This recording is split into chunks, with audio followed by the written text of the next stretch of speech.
All mixtures are available. So we're live. We are live. Guess we'll wait for some people to come in. Live on. Hopefully it doesn't do the focus thing too much. What? So it alters. Yeah, I don't know how to get that off. So. Hey, what's going on, guys? Ripping lips. I'm gonna pull it up on my pad too.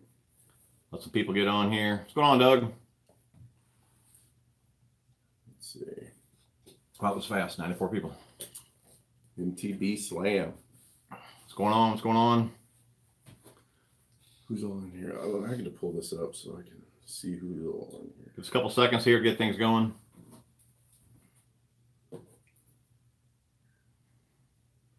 We're live. What's going on, everybody? There you go. Yep. All right.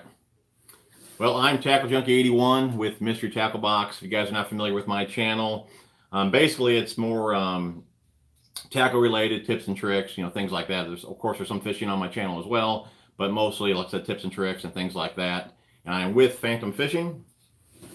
I'm Phantom Fishing. I appreciate you guys having me on here. And my channel, I'm a tournament fisherman, a lot of co-angler stuff. And, I do some reviews, but this is the tackle guy. I don't know how the reel works. I just ask him if something's going on with it. If I'm bird nesting, he's going to tell me. But I just go out and catch fish and fish tournaments. So, that's pretty much what it's based on. He does a good job at it. This he's a stick man. Caught one day. One day. All righty. Well, we got 105 people on here. We're going to start with the giveaway. That'd be great. All right. We're going to do a couple giveaways during the stream. The first one. Well, they got to know. Make sure they watch that video first. Yeah. Oh, yeah. Okay. The questions are from the newest MTB video. Okay. It's the one where Carl needs a place to stay at the Classic. Okay. Which MTB employee gives Carl his ticket? Before you answer, you're going to win a t-shirt, a buff, and a koozie. And of course, the first one to answer. Okay. Who gives Carl his ticket? I'm surprised he gave him his ticket. He was begging pretty bad. Let's see. John, Mike, me. Got his name. Keep going. Mike. Nope. Keep guessing.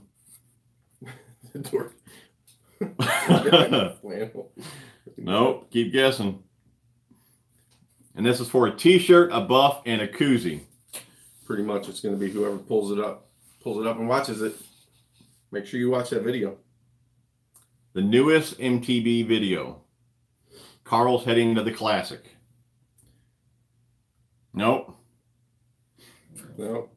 MTB Hat Guy did say what's up, though. He was going to be with us tonight, but he wanted to do some last-minute fishing, so he couldn't be with us. I'm not seeing it. No clue. Milliken, nope. The question was, in the most recent MTB video where Carl needs a place to stay at the Classic, which MTB employee saves the day and gives Carl his ticket? You forgot. No, Fluke Master certainly did not. LL Cool J, no, I don't believe. Oh, wait, we got one. Okay, I do not want to butcher your name with it. Dryden? How do you say that? You got a pen? Reichmuth? Yep. Reichmuth? Okay, I'm going to write your name down here. It was not Ron Burgundy. That was close, though. Ron Burgundy was very, very close. Kim Kardashian. No. All right. Dryden, if I'm saying your name correctly, you are the winner, and MTB will reach out to you and get your shipping info. Great job. All right. And keep a lookout. Probably in the middle of the stream, we'll do another one. So now it's pouring in. Yeah, it was not Kevin Mandam. Scrolling up. Yeah. All right. Colby. Yeah, you guys are late. We already have the winner. All right. Do we have any questions? Yeah, make sure you refresh your screen so you'll get caught up if you're behind. Nicole Ritchie. Kimbo Slice. No.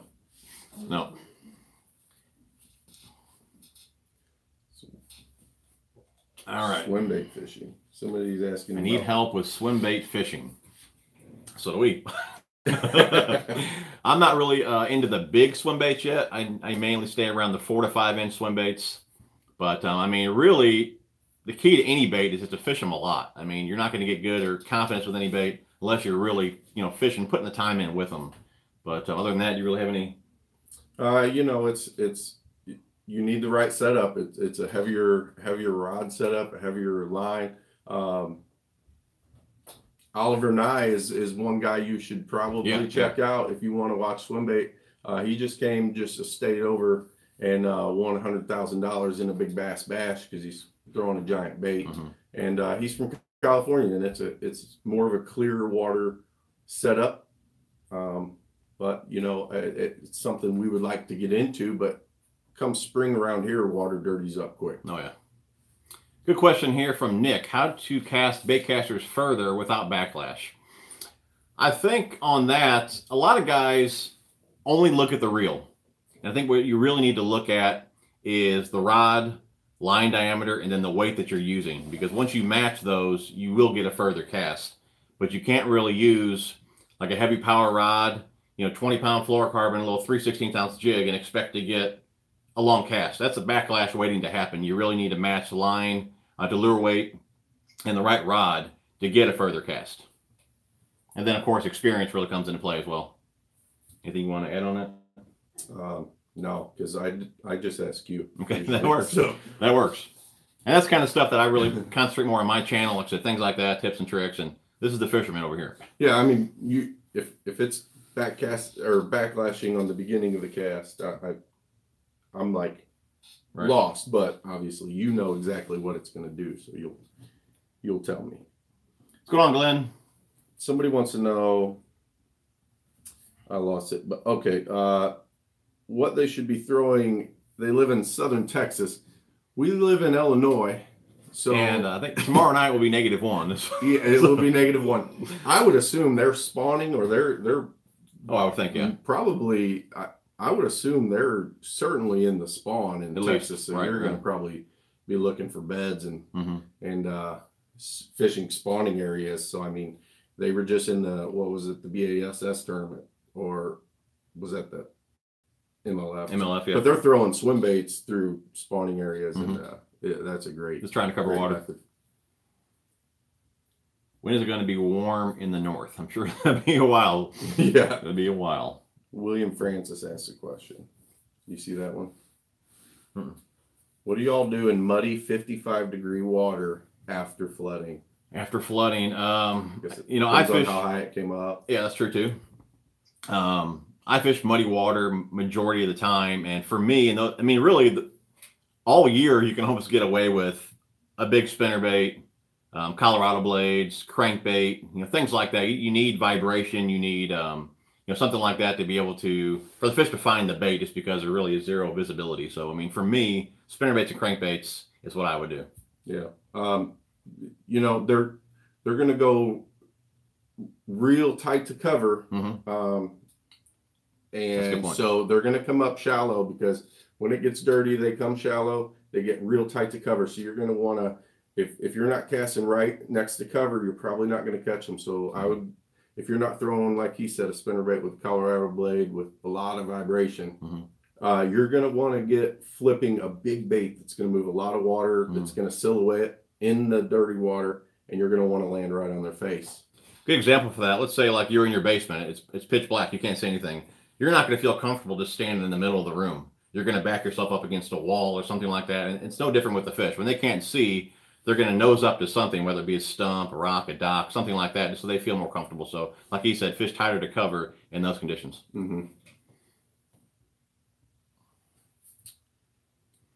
Well, Jeff wants to know, how's the new boat project going? It's in my garage. Yeah. It's a good place for it. I got a few other projects, but we don't want to get it wet and dirty, Let's just say the plan is coming together, but it hasn't came together. Right, so right.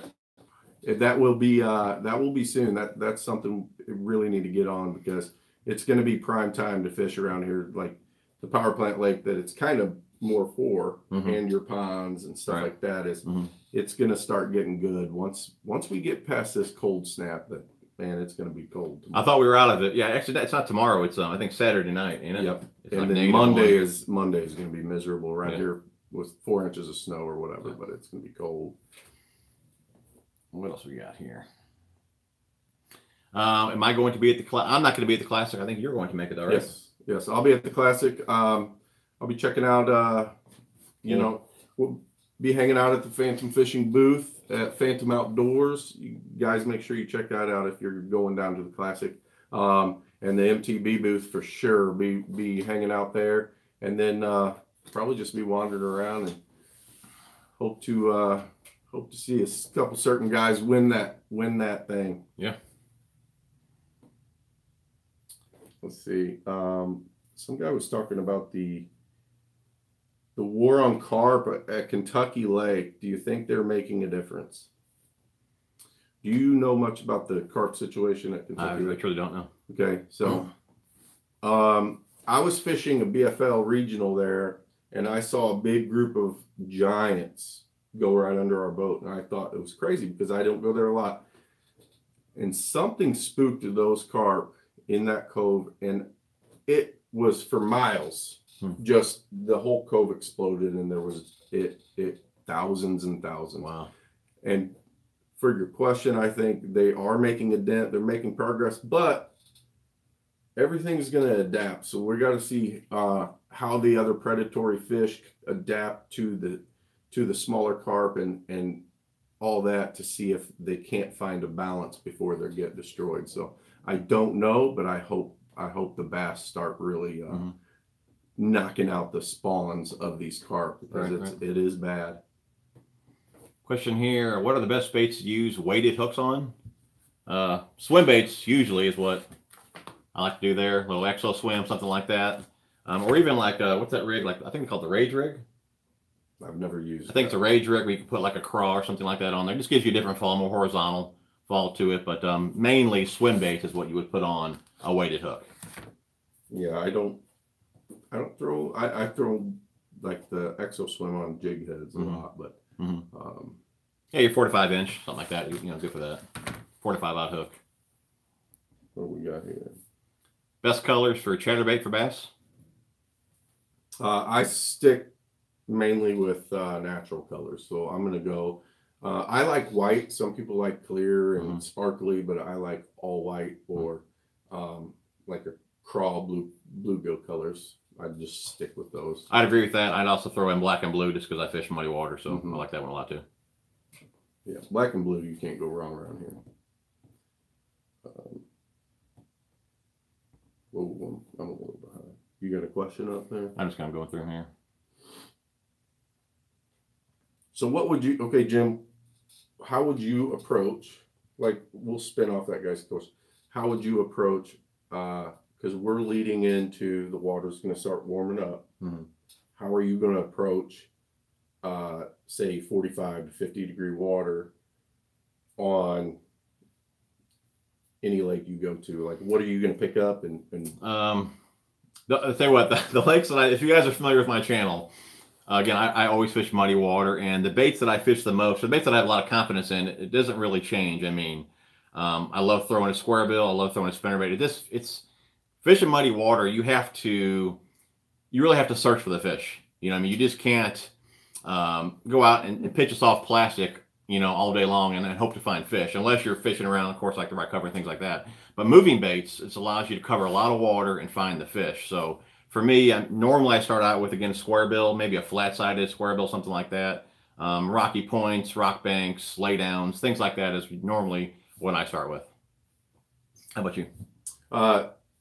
Yeah, I'm not a jerkbait guy, and I guess it depends on the rain, but I'm always leaning towards the square bill. But I'm gonna focus usually on rock and things that are gonna hold the afternoon heat, and so I'm gonna focus on those kind of areas, especially south, facing the sun, because the sun is gonna face against north banks more. So I'm gonna try those first in the morning, just because they'll hold more heat. The fish will relate to those. So I'm just gonna bounce the bank and get parallel.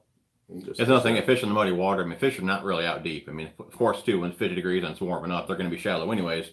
Time for the spawn and all that. Another thing guys ask about too is either early spawn, chatterbait, spinnerbait, colder water, things like that. And I like a chatterbait when the water's a little bit colder. And when it starts to warm up is when I go with the spinnerbait, as I feel I can just move it faster. The tighter vibration with the chatterbait, I believe, gets a bit better than a spinnerbait. You got anything to say about that? No, I mean, I don't know. I love spinnerbaits. Yeah. So I mean, it's hard to beat a spinnerbait, especially where we like to fish. I mean, spinnerbaits are usually money. And like I said, but when it's a little bit colder, I will go to a chatterbait. It depends on if it's a cloudy day or a sunny day. Yeah, that's true too. And it depends on the water situation, because a little bit of dirt particles in the water is going to hold more heat than clear water. So if you get a bright sunny day and it's a lot warmer than the water, those fish are going to go shallow, especially in a dirty cove. So you can slow roll a spinnerbait through there and sometimes do really well. That can be lights out. This guy wants to know on cold, muddy water again. And my thing is, that cold, muddy water, that's the worst situation you can have, is cold, muddy water. I mean, when it's like, we're fall, pushing wintertime, and it's 50 degrees and falling, muddy water, just go home. Watch some YouTube, because, fishing is not that great. But when it gets close to 50 and it's warming, those fish are ready to move shallow, they're ready to eat, and you can start catching them pretty good. But 50 and dropping, just forget it. No, but sometimes, like, I'm a tournament guy, so yeah, I have to fish whatever. Right. Yeah, we'll have a different perspective on this. So in that situation, you got to slow down, or you got to really make them hit it on reaction, because it's hard for them to see, and they don't want to move because it's cold. So you're really going to have to get a good reaction bite, or just hit them in the face with something and just make them eat. Any kayak tips? Kayak tips. You got kayak. Get one that's stable. Yeah. I can't stand up in the one I have, and I certainly want to get a different one, but kayak tips, you got to get a good seat, get one that's stable, that you're comfortable in, and shorten your rod length, because it's pointless to have a really long one. But it's a different beast when you're casting from sitting down than, I mean, I never sit down, and so when I'm in a kayak, it's hard for me. Yeah, really. I would be looking forward to that. I'm sure my back would be killing me all day. Sean wants to know what baits for clear and pressured lake from the bank. Clear and pressured, I would think finesse. Yeah. Shaky head, drop shot, wacky rig. Yeah, I mean, drop shot is in clear water is always a great option. But pressured is, most people go small on pressured lakes, and you'd be surprised you can go bigger, and they're not used to seeing that, and you can get bit too. So I would either go very power or very finesse, and I mean, just try it out, because you don't want to throw the same thing everybody else is. Right.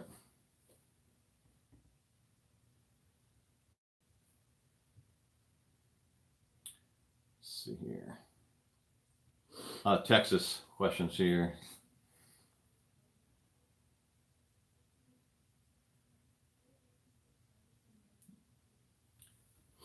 Samson wants to know why your head's so shiny.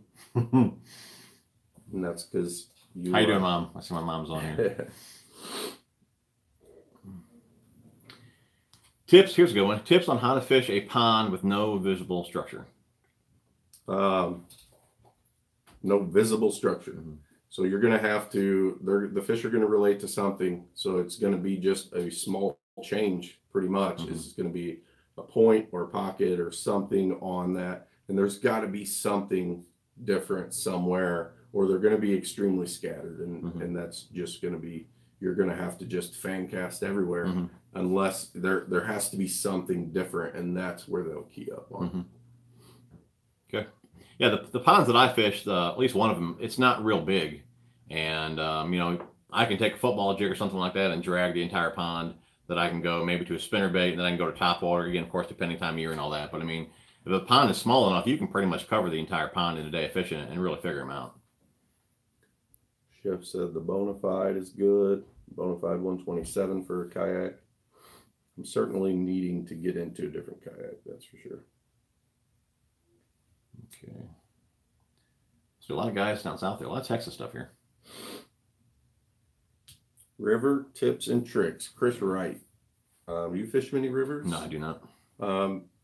What I know about rivers is the fish, you know, it's way different than a big body of water, and the highest percentage of the fish stay extremely shallow their whole life, all year round. It doesn't matter. So they're in current, they're going to position on ambush, the bait's coming down in current, and they get very shallow. And every river I fished in the Midwest here, you can always catch them on a chatterbait, spinnerbait, and flipping a green pumpkin something. And tubes work really well. Green pumpkin tube, green pumpkin beavers, or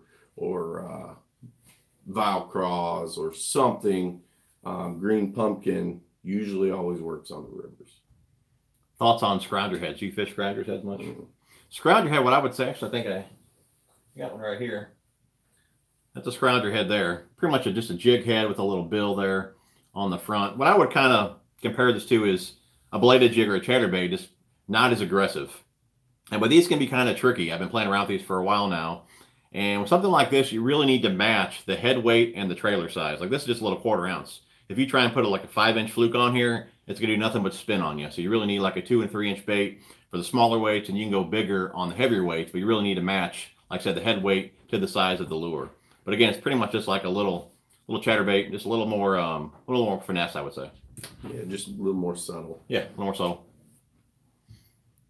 I've seen a guy, my buddy Josh, we were both co-angling down on a river, and he was throwing that with a little swim bait, and I don't know what I was doing that day, but he was obviously doing the right thing, because he cashed a check just throwing that little thing. And rivers also, sometimes you need to downsize because the fish are a little smaller. Yeah, a little small jig head like that, a little like 3-inch fluke. I mean, it's money with little tiny flukes For sure. Any tips on walleye? I don't do any walleye fishing. Do you? I coach a lot when I'm trying to catch bass. Shelbyville has a lot of walleye. Really? Sauger and walleye, and you know, I just use a little leech like bait. I think I got it out of the mystery tackle box once, and just use that and fish on the bottom just like you're throwing a shaky head, and they like to smack it. Also, a little 1.0 KVD catches about, you like that 1.0, just man. about everything.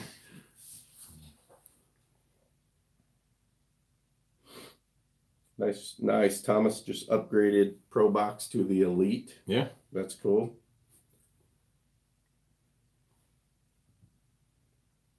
Spinnerbaits and rattle traps. T-bone rooster tails work for everything. Yeah. You will catch a bowline line spinner. Yeah. Anything, and I do think that is one of the best lures. If you're going to have to only fish with one lure in your box, a rooster tail is going to catch fish no matter where you go and no matter what it is. So rooster tails. That or like a little beetle spin. Yeah. I mean, those are money, especially in creeks. Oh, yeah. It doesn't matter where you are. Those will catch them. Big river fish. Depends on what bait to use in a pond. I'm not sure what it has in it, or if it has any fish, I guess what you're saying there. I mean, really, a good pond bait, I mean, it's hard to beat like a 7-inch worm, whether it be on a shaky head or just Texas rig or something like that. I mean, a worm is really tough to beat. I mean, I can't say a place that I've ever fished that I couldn't catch them on a worm. Maybe now if you were like Mike Watts, maybe he couldn't catch one, you know. That'd be bad. But most of everyone else could catch a fish on a worm, you know.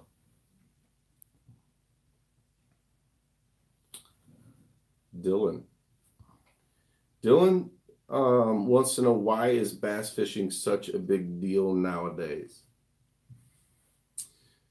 The deal is when it kind of separates just fun fishing from competition, kind of. But the thing is, there's so much money pouring into bass fishing. Oh yeah, it's so it's a good sport for kids to get into when they're young, to keep them out of trouble, and to being more involved with school and more involved with a competition, and looking forward to something more. There's so many scholarships and everything, and so many opportunities that bass fishing offers. I mean, you don't have this in bluegill fishing, and I mean, catfish has tournaments and stuff like that, but there's so many opportunities in bass fishing these days that it's just endless. So that's what attracts so much, and there's so much money, and I mean, it's a great way.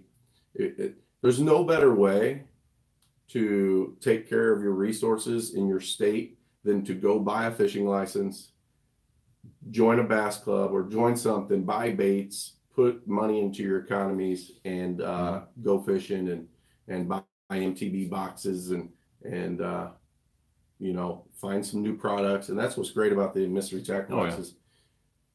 You know, you got some subscriptions out there that are just one company or one thing, but the mystery tackle box shows you brands and lures that you may never even know about. And a lot of times I'll go out and fish and I'll be like, oh, great.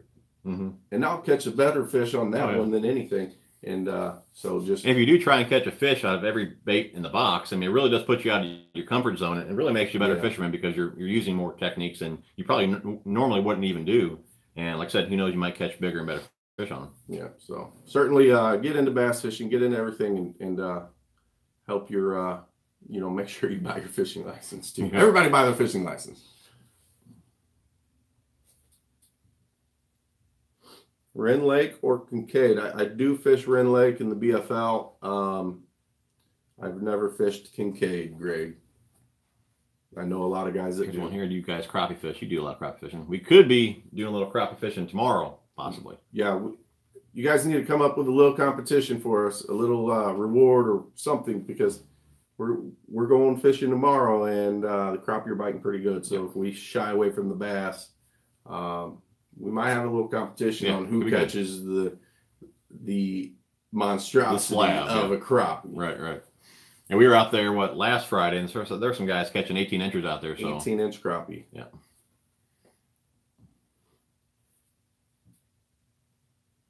The bass are backwards. Best gear ratio for cranks, been told 5.3 or less.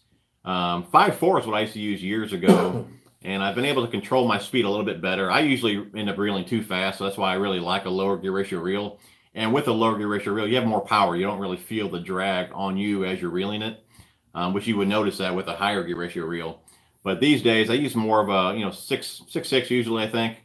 But again, I can kind of control my speed. I slow myself down a little bit. But definitely for like deep cranking, lower the better. Just gives you more power. Yeah. You know, I've been really thinking about this because how do you get lower than 5? I guess maybe with a spinning reel. I don't know how you would even get lower than a 5. I've seen some that offered like a 4.7 or something like that. So I have one reel that is a 5, and that is strictly for deeper cranking, and I don't even have a line on it because I got burned a couple times in the summertime because the fish are way more aggressive. So I couldn't catch up with them with the 5. And that'll happen, yeah. And so I use a 6 like you, but I've been thinking with the cold water, maybe I can go down to the 5 shallow cranking with a square bill, and I'd be okay. But those big fish gets on there, you get a striper on there or something like that. I mean, you're not going to be able to catch up with it. It's going to throw slack in there, and you're going to lose that fish probably. That's a give and a take, yeah. Let's see here. Shave head or grow hair out crappie contest. I still got some hair, so I'm not growing mine out. So let's see here. We get this a lot. At least I get this a lot. No, we are not brothers. We kind of look alike, but no, we're not brothers. Yeah, when we fished with Fluke, they said all 3 of us. What is your PB? Okay, let's just say, what is your PB, and do you know what your PB is out of a mystery tackle box? Like a lure while you were doing a slam or a video or something for mystery tackle box? I tell you what, I know the lake, which I'm not going to say, but I believe it is on video. It was during a slam, and it was a color, to be honest, I didn't even think worked that well on this lake. And since that bite, actually, I've stocked up more on that color just because of that fish, just because, I didn't really think that color worked well. But it was like a candy grass color hog from Big Bite Baits. I think it was like 3.5 pounds.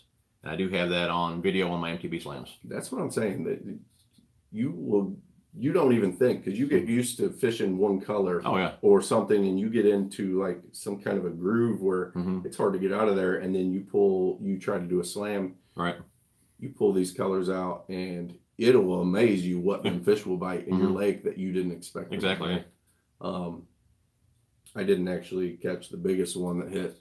It was a big long, I think, an IMA pencil popper, and that was a sweet topwater, and it was a big one that came up, 6-7 pounder. Wow. Missed it, but it's about 4 pounds out of a box.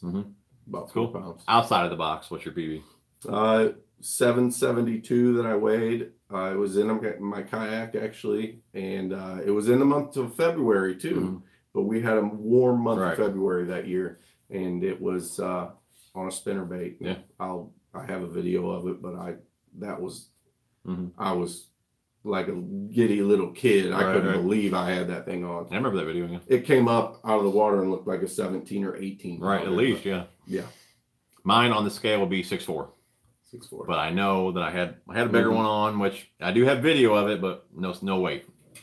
Okay, well, we are 31 minutes in. Let's do another giveaway. Go ahead and get the comments caught up here. Okay. So this is from the same video as the first giveaway. Okay, so the video where Carl needs a place to stay at the Classic. Okay, in that video, how old does Carl say he was? First person to guess it gets a 3-month pro subscription. 3-month subscription. Oh, already. Oh, wow. That was fast. It's the same guy. Same guy. I don't know. I don't know. I tell you what. We're going to write down him and the guy right below him. Crypto Storm VPN. Which were you seeing? I'm seeing same guy here, and then Greg Smith I'm seeing second. Okay. So I'm not sure okay. how we'll do this. Greg Smith. We'll leave this one up to MTB and write your name down here. Okay, and that is for a 3-month pro subscription. Who knows? Maybe both of you guys will get something. I don't know. But we'll go ahead and get your name down here, and MTB will reach out to you guys for that. So, all right. That's pretty cool. You have that guy was on the ball, man. Which chat you got? You got top chat, live chat. What do you got on there? What's up? On the chat. I'm not sure what you mean. Let's see right here. I don't know. Okay. Is that how you had an order? That we seen? Yeah, I think so. I just looked on there, and okay, there's a couple different ones. So I just want to make sure we're. Let's talk about this. Have you guys fished or seen the Tokyo rig? Okay, what this consists of: you got your hook, you got a split ring, swivel, you got your drop line with a weight. Essentially, that's kind of like a short leader drop shot. A lot of guys punch with this rig. What do you think of this? How do you think that you may benefit using this rig this season? It will be this. I assume this will be really good on really soft bottoms because it'll keep your bait up out of the mud and won't dig in, and they'll be able to see it. And you'll also it's like a power drop shot, right? So you're going to be able to throw it on the edge of a dock post and just let it sit there, and you can slowly lift it up and down. And so it's certainly going to catch finicky bass. And that's exactly what I was going to say. Instead of like dragging, that's why I don't do a lot of jig fishing on lakes that I fish. One, they're muddy. Two, they're all of them a mud bottom to it. And if you're dragging this, at least your bait is up off the bottom. So I mean, it's kind of normal. I think the cloud of mud and all that, just because it's natural for that to happen. But at least with this, they can still see your bait because it is above the cloud of mud and all that. So that's how I'm think it's gonna work for me this year. Definitely something different. So are you going to do anything different once the water hits, say, 55, 60 degrees? When they get a little more aggressive, the water's warmer? I mean, as far as what I'll do, I'll reel faster, but I mean, it's hard for me to put down that square bill. I mean, I'll stick with that for a good part of the year. I mean, if square bill bite's not on, I may throw a shaky head or swim baits and things like that. But I'm definitely going to start with Scrabble first for a while. Yeah. I'm definitely using a square bill, but I'm gonna start thinking about a bigger bait. Throwing a spinner bait, and the fish are gonna even start moving even shallower. So I tell you what, the bait that you whacked them on last year, you got that out of MTB. The S waiver. Yes. You got that? Okay. So we went to a farm pond. He had an S waiver that he got out of his Mr. Tackle box. What, a few years back? Well, it was. I started getting the Mr. Tackle box like 2014, and I actually won the $250 giveaway okay. back then. So it was in the big box, and I pulled it out, and I'm like, wow, I never threw a swim bait. So it sat for a couple of years, and then I pulled it out against you. And he pulled it out that day. And I've been fishing these ponds for 10, 12 years, and I've never thrown a big swim bait like that. And this dude pulls it out. Never using it before, dude. He caught what? 6? You caught a 2-pounder that day. I caught a 2-pounder. And you know what? It was funny. The day before, dude, I whacked him good on a chatterbait. That day, I think I only caught 1, and he was cleaning house with this S waiver. A few 4s, 5, 6. I mean, it was smoking it. It was a crazy day, yeah. So, but that's a clear lake with grass in it. Yeah. And it just, I mean, they annihilated it. Lucky Craft Gunfish MTB is a killer. Yeah, it is killer, dude. Gunfish is a great bait. I think we've gotten Sammy's in our MTB boxes as well. Can Jake Outdoors get a shout out? Jake Outdoors. There you go, brother. What's up, Danny Cal?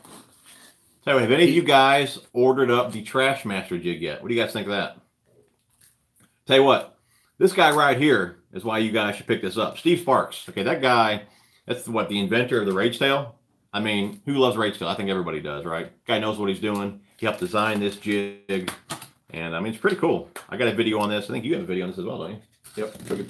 Took it up to the lake and caught a couple fish on it. What's really unique about it, it's got that little screw keeper on there, if you guys can see that or not. And you can go ahead and rig your soft plastic up on there. It's completely weedless, drive that through cover. And you shouldn't get snagged up as often as you would with a regular weed guard. But got a nice tapered head on it, great finishes and all that, nice color combos. So have you been able to drag that in your secret lake?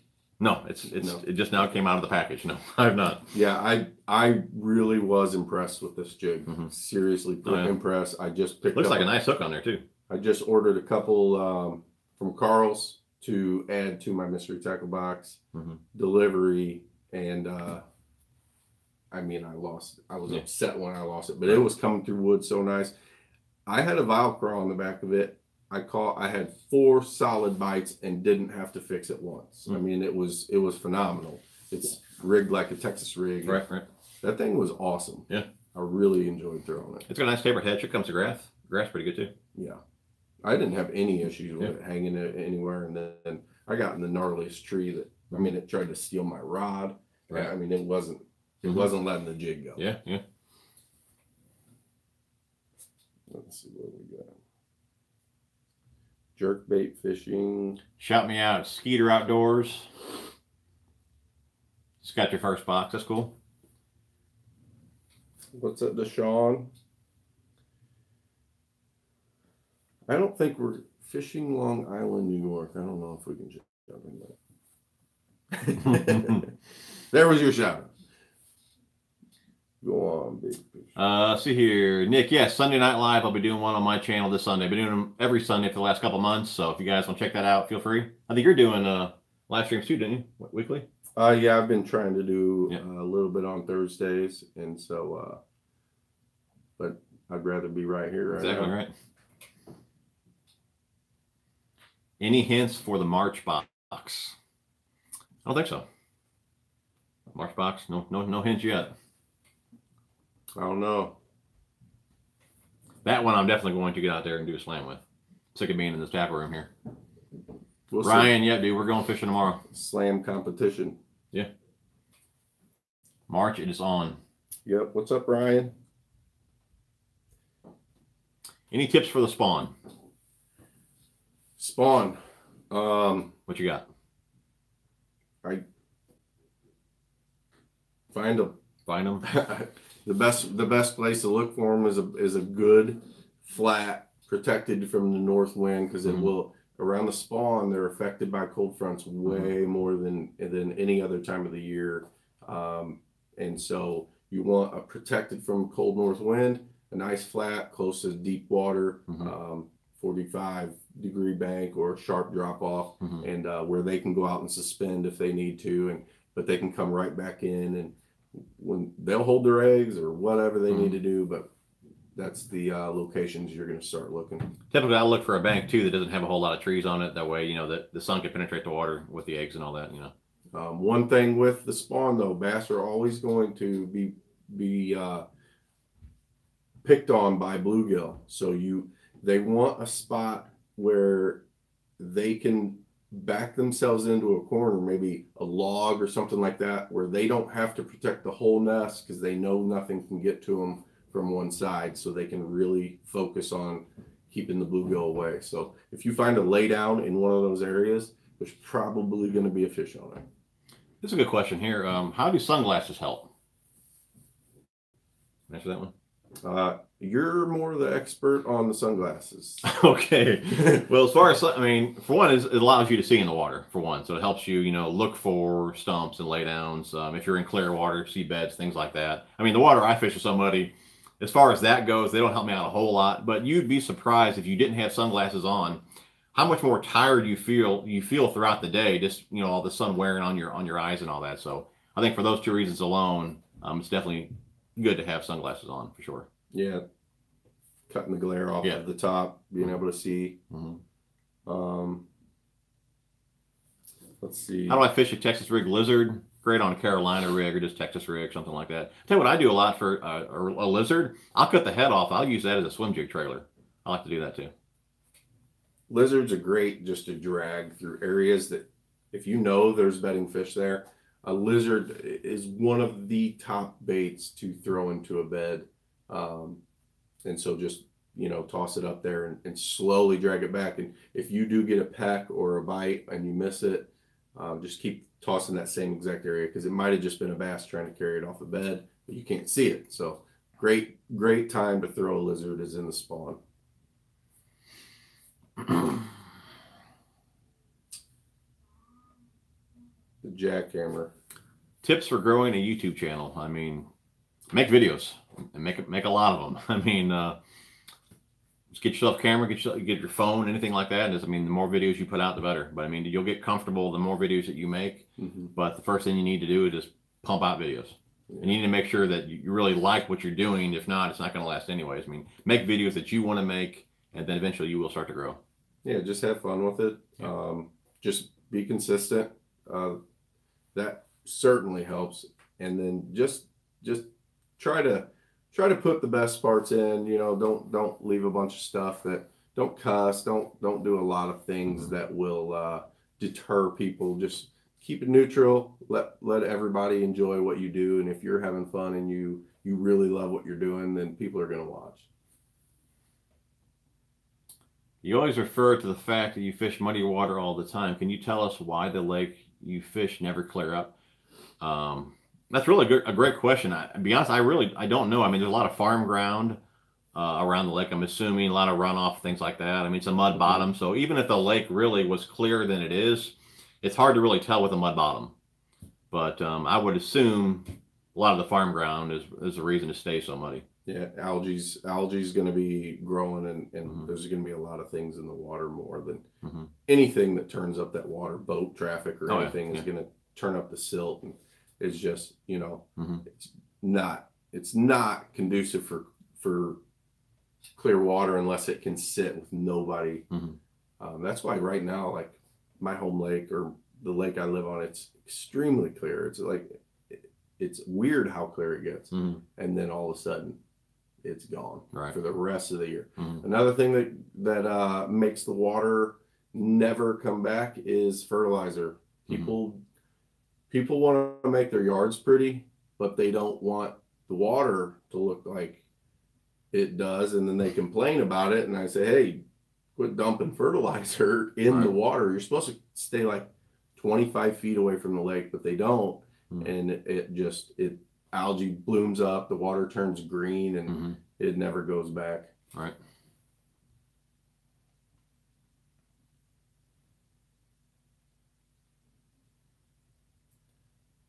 An S waiver at, okay, so Greg said, I don't know if you're familiar with Lake Egypt, but I have a tournament there on the 16th. Do you think it would be worth my time to throw an S waiver there at that time?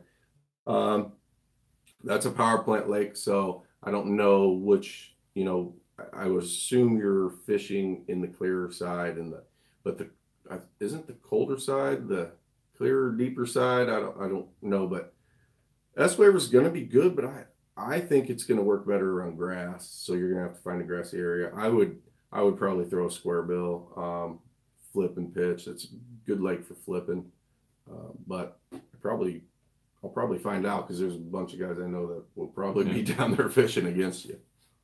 JP, as far as Wiley X lens for all purpose, be honest, the frame, there's only really one frame that they offer that fits me. That's the Boss frame, and they only offer a few different lens colors in that frame. I think one's like clear, one might just be a gray that's not polarized, and the other one is amber. I think it's amber gold mirror, and that one is great for sunny days and things like that. I think it said sunny days, and I think it may even said off color water fish and things like that on the website there.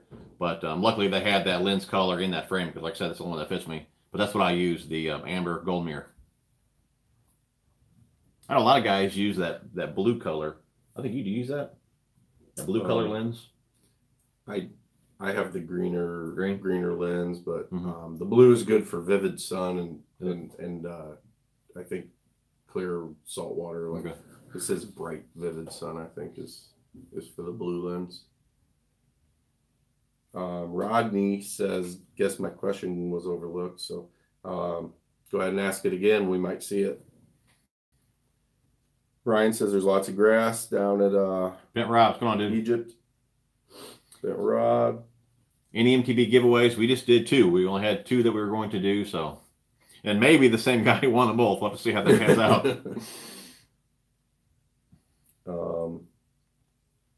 I guess my question was overlooked. Any chatterbait tips? You're the chatterbait. I'm not saying I'm like a chatterbait guru or nothing like that.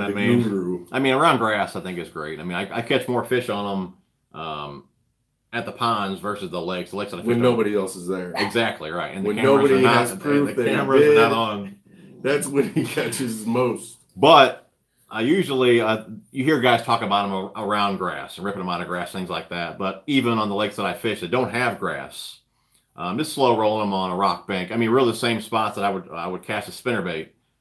Lay down, stumps, things like that. I do well with chatterbait.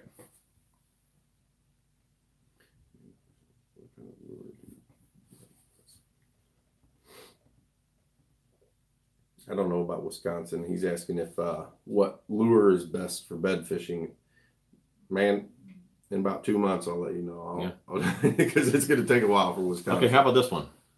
Any tips for breaking down a large body of water? Yeah, just break it down into smaller bodies. Yeah. You got to pick an area and try to find the places that are conducive for fish to be in that temperature, in that weather or whatever you're going to fish that time of the year, and start there. If you can't figure them out once you break it down, then expand your search and try to put pieces together. If you're catching fish, make sure you look around the rest of the lake for places just like that, and you probably get on a pretty good pattern. But if you can't figure them out, you might need to just change up your plan, go over the maps, go over the satellites, go over all those kind of things, and find a different area. You can also fish, just things that you have confidence in. I mean, which I don't go to too many new lakes, but if I were to, I would target rock just because I have a lot of confidence in fishing rock. Also, dirtier water. So I would go to, if there's a dirtier end, I would go to that end versus the clean water. And I just have more confidence fishing in those areas. So I think I would do better in that situation. It's like old Watts. Kincaid. I've only been to Kincaid one time. That's pretty clear water. And I wasn't catching any fish. I was with old Watts. I think he had caught maybe 2. But we went to some muddier water. And I think at the end of the day, I had like, I don't know, 12, 15 fish, and he still only had the 2. So, I mean, if you go where you have confidence, you'll catch more fish usually. Yeah, confidence is key, certainly. Bent Rod says jerkbait's been working in the cold water. So what temperature are you fishing? what temperature's the water for you? I've never been much of a jerkbait guy. You know, see, I always want to work them a little bit too fast, you know, but that's why I kind of use a softer rod, just so I'm not actually pulling them as much as, you know, you think that you're pulling them. You will with a faster action rod. But I'm just not a real big jerkbait guy. We have a tournament. I mean, once we start our tournaments, mm-hmm. when jerkbait's on, there's a guy that beats us every time. Yeah. Because he's a good jerkbait fisherman. I just can't do it. What do you think, like, your strength is as far as fishing? Like, I mean, you always catch them on it. It's got to be a shaky head. You know, he's beat me how many times with a shaky head? I started my channel as Mr. Shaky Head, so because I love a shaky head and I love to throw it, but I don't know if it's because I gained a lot of confidence at that time, and I've caught my biggest 5 fish ever on a shaky head and all that, but I love to power fish. I love to throw a spinnerbait, and I love to. I'm a runner and gunner. I mean, people wonder why. They know I'm leaving fish, so yeah, and I'm willing to leave fish behind. Looking for the active fish. Get in front of 5 fish that are going to bite. I'll I'll leave the slow ones for everybody else, and I'm just going to run and gun, and that's what my favorite thing is to do. Find the active fish. Just power fish, run and gun, and just hit every target I can.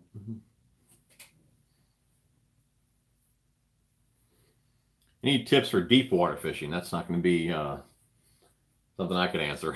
What about you? Yeah, just deep water is its own beast, and it's hard because most guys, especially around here, we got shallow, dirty lakes most of the time, and it all depends on what kind of predatory fish are in the lake and how the bass will set up. But deep water, you got to kind of get a different mindset, because I'm used to targeting something, and in that situation, you have to feel your target. You can't see anything. You have to know that just because you can't see it doesn't mean it's not there. So you got to really feel. Just close your eyes and drag it, and you'll get used to feeling certain things, and you'll get used to getting bit after you feel something. And a lot of times you can put that together, and it's kind of fun. I mean, I don't get enough of it, but I've enjoyed deep water. Would you recommend a little bit heavier weight to make people a little more feel? Yeah, I mean, if it's depending on the wind, most of the time, that's going to change it. But it's just, if it depends on how much you rely on the feel. If you're okay with, like, I don't throw wacky rigs because I cannot stand not being able to feel my bait, and that's one of my downfalls is I need to be able to do that. But I will throw heavier weight because I want to feel every single rock and every single twig and everything that bait is touching. And so.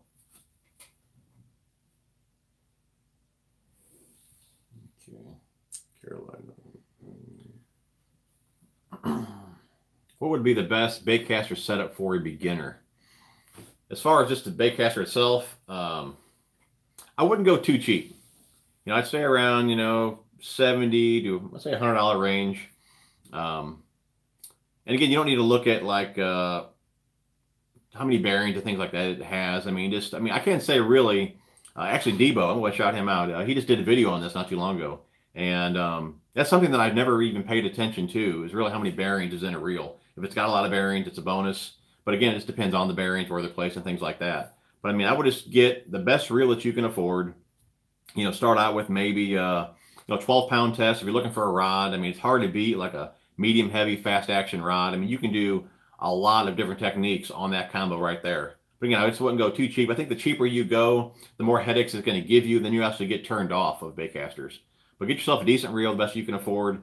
And like I said, I would start with lighter line. You'll just have less headaches with it. And I would actually start out with mono as well. It's a little more forgiving than fluorocarbon and braid. And it's not as expensive if you do backlash with it. So. Need to I tell you what, while we're talking about the reel, I think, is the sale still going on? What's the date today? Which sale? My Bass Pro sale. Oh, I'm not sure. I think it goes on until March. I failed. I didn't buy one. You didn't buy one? Oh, dude, I think it's still going on to March 3rd. I think I can find one around here. No, you're not. But I think that sale's still going on to March 3rd, and it's a pro qualifier reel. It's got dual braking. It's an awesome reel. It's on sale for $50. So if you're looking for a reel right now, that would be the one that I would suggest, especially for the price.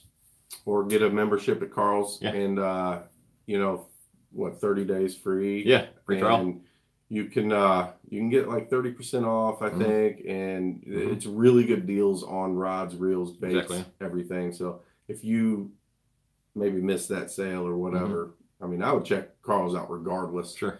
Because I've been kind of kicking myself because I bought that one Origin before I came on to Carl's. And I'm about to pick another one up. Even after the free trial, it's only like what, 40 or 50 bucks for the year. And after you make a few orders, you're going to get your money right back in savings. So really, it's going to pay for itself, you know, in a few months probably. What did Bent Rod ask before? He said 40 to 50 water temp. I asked him what temperature. Damien wants to know if we know anything about striper fishing. Striper fishing, I do not. Have you ever caught a striper? I have. Actually, I'm not sure if they were like a hybrid or whatever. I actually got some pictures of them. You know, so it's true. But they're on Facebook. Anyways, there's a lot of editing in photos. My uncle actually stocked them in a pond. Oh, okay. And I think so you cheated. Yeah. Okay. Anyways, I think I caught them on lipless crankbaits. But yeah, so I have caught a few. But I wouldn't really call it striper fishing. We're just in a pond. I mean, throw something out there, you're going to get bit. Striper happened to bite them, and they were the more dominant fish in that pond. So I tell you what, people tell me they catch them on crappie jigs and everything else. They're schooling fish. They like to go after, I think their primary food source is shad. So anything that's resembling a shad. But I told you, Adrian Avena is a big striper guy. He's a pro. I think he went to MLF now, didn't he? Or BAS. I'm not sure if he stayed with me. But he does a lot of striper. I think he's a guide. You might want to get on his channel and check him out because he does a lot of striper fishing. Now you guys fished him, right? He won some, what was it, Berkeley giveaway. It was Berkeley Fish Camp a couple years ago.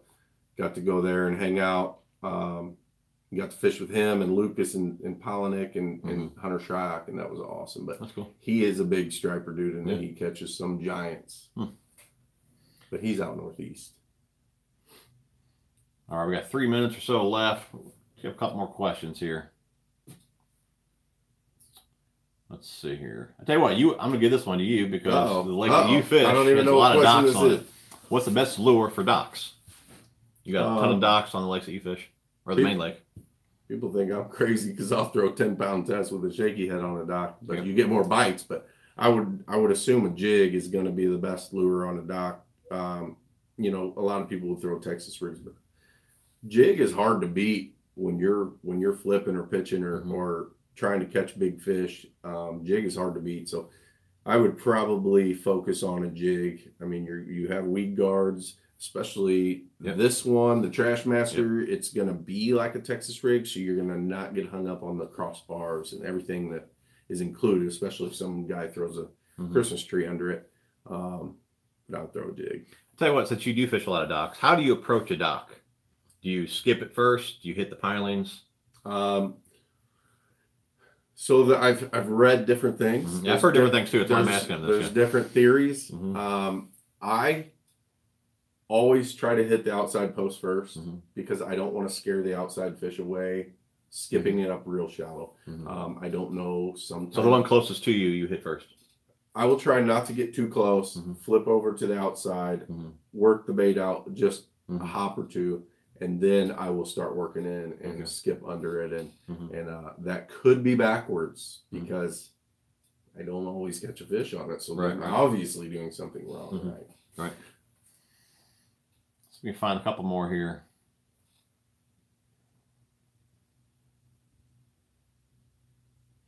Here's a good one. Roll spinnerbait, guys. Never caught a fish on a spinnerbait, but they seem to widely used. How should I fish it and what conditions? I do have a very detailed video on how to fish and where to fish a spinnerbait. But what are you going to go ahead and start with there? What was that question? Fishing a spinnerbait. Just tips on that. Fishing a spinnerbait? You know, what are you saying? So just any tips on a spinnerbait? How like clear water. What's the tip for clear water spinnerbait fishing? Like you always hear clear water. I don't fish a whole lot of clear water, but I think clearer the water, the faster you want to move the bait just because they can see it. It's got to look more natural in clear water. You got to move it fast. But with that being said, a little bit of wind helps camo the bait a little bit. So I mean, if you have wind, clear water, you don't have to reel it as fast. So that's tip there. Good. It's always good to bounce it off something, just like a square bill or something. Yeah. But you deflection's always want to hit it off of a dock post or something. Get it into the rocks. Don't worry about the paint job. Don't worry if it's going to last. Just get it in there. You're going to catch fish. Deflection's a key to catch fish on a lot of different baits. Make sure you don't put too big of a blade on the spinner baits if you're going to mess with them. Just make sure it's running true. Don't reel it too fast. Don't reel it too. I mean, I catch a lot of fish burning it, just bubbling it under the surface, and so you got to have it tuned correctly too. Even fishing muddier water, I still burn them in majority of the time. But I mean, even I think in clear water, it's a bigger deal. But overcast, light wind, things like that, just to help camo the bait, just because the spinnerbait doesn't really look that realistic, and that clear water that can pick that out. So I mean, those conditions are really best for spinnerbait. Let's go and do one more. I think we're going to call it a night here, guys. We're an hour in. Let's go with this one right here. Bent rod bassin, tungsten really a better choice in weight, kind of pricey. Not when you are snagged and it flies back at your windshield or your screens on your fish finders, but I love tungsten because it makes more noise. I think it has a higher pitched sound when it hits off rocks and things, which crawfish will click, and I think it mimics those a little better. And it's a lower profile, so you're not going to catch up on things that you would with going the same size of lead. So I would go for it. I mean, it's more dense, so it's more sensitive. You get more feel with it, and really just the size difference. If you compare a 1/2 ounce tungsten to a 1/2 ounce lead, I mean, it's half the size. So getting you in and out of cover, I think, much easier with tungsten as well, just because the weight is half the size. So for sure. You want to do one more? Do one more. Let's see. This is I like this question. Okay. Hayden Harrison asked, "What is the best weather for bass fishing?" Now, this is going to be a question that changes. If you're a fair weather fisherman, dude, I'm joking. That's another. He can handle different weather, but that's another stream. For each person, it's going to be different. Like I love. You go answer first. I want to hear you. Water temp. I tell you what. I mean, because you love summer more than I think it really depends on the person, on the lake. I mean, there's a lot of variables there. I love summertime fishing. I like being out there 90, 100 degrees. Yeah, the weather makes fishing tough. I think it's more rewarding when you do catch fish. But for me, I like to fish more in the summer. But I would say for me, prime temps would probably be upper 70s, low 80s, I think is when I probably do the best. So do you want a bright sunny day? No, I like bright overcast. Sunny day. Do you want? I like overcast conditions, not a lot of wind. Again, for the lakes that I fish, I don't need the wind to help camo baits. It's because, again, I'm fishing dirtier water. So, I mean, overcast, though, just does really well. It brings fish up shallow. I mean, I do well. The best, I'd say, in those degrees, upper 70s, low 80s, overcast, light wind or even no wind, I do probably the best. See, I think flippers and pitchers like sunny days because it brings it will bring the fish and it will isolate them to cover so they can target them more. You can cloudy days are going to spread the fish out, but I like it when it's raining and cloudy and windy in a tournament because I'm going to throw a spinnerbait and I'm going to have my rain gear on and I'm going to be grinding all day, just grinding all day, and it takes about half the competitors out because they can't handle that rain and wind, and so you already delete half the anglers you're fishing against. So I really like rain now, not cold rain. Right. Let's make it 80. I remember in your last video you were crying about the cold pretty good, but it wasn't raining. But yeah, like you said, I think it depends how you fish. Like you said, if you're a flipper, I mean, the sun will help position the fish and things like that. Low light, cloudy days, they do scatter out. So it does depend what your strength is, what you like to fish, where the fish would be, and things like that. But I want to see what the Last Cast TV. He said, "Who do you suggest to sponsor and why?" So I want you to clarify. Is that your like who you would want to sponsor you, or if you're sponsoring someone? I can clarify that question. So this is the final question. Okay. I want him to clarify that question. What was his name? It's Last Cast TV. He just said what your go-to. Oh, that was right before. Okay. That was before I asked. Thanks, Square bill, Glenn. Chatterbait, that should be it. Thank you, Glenn. Are we going to do more of these? I'm not sure if we'll do more or not on this channel. I do them on my channel every Sunday, and Andy does them on Thursdays or Saturdays, I believe so. Yeah. You know, Peyton asked a question about what does it take to get an MTB sponsorship, and so just to answer, I'm assuming Last Cast was asking how to get a sponsor, and my best advice to get a sponsor is stop looking for sponsors. Mm-hmm. You don't need sponsors. You don't need to have patches on your shirts. You don't need anything. You don't need pro staffs. What you need to do is go out and take epic photos, make them just awesome, catch fish, have fun, use products that you really truly love to use and that's that key you are right there. going to fish. And when you do catch the attention of, say, Mystery Tackle Box or something, you're already purchasing their items, so they already know you're invested in them. Nobody wants to sponsor anybody that's never even picked up something of theirs. So stop focusing on them. Use the baits, and when you do find that sponsor, you're already going to know every single thing about them, every single thing about their baits, and let them come to you. Don't worry about having a sponsor. And what you said really makes sense as far as make sure you like what you're using. And if you get approached by that company, like you said, you're already using the stuff. To promote it it's so easy because you're already doing it. You're already buying it. You're already using the baits. So I mean, nothing really changes for you on your end. Yeah. You're already using the baits. You like the baits because you use them. So if they do contact you for sponsorship, it means it's a win-win, you know? Yeah. No, I mean, it's pointless to jump on a pro staff if you don't use the product, because then you're buying a product that you didn't buy before, so you're not saving any money. Right. Yeah. So if you're already buying a ton of, say, Biospawn, and then all of a sudden you get to become part of that team, I mean, even a discount is good because you're already paying full price, and then you get a discount. That's just a bonus, and you're already pushing that product anyway. So just be smart. Don't do anything ridiculous or illegal or anything else. Make sure your photos and videos are clear and good, and the sponsors will come. Good answer. I think we're going to end it on that one. It was a great stream, guys. A few guys asked again our channels. This is Phantom Fishing here, Tackle Junkie 81. Definitely check us out, and hopefully we see you guys on the next one. Yeah, appreciate. Yep. Thanks for tuning in, guys. Bye bye.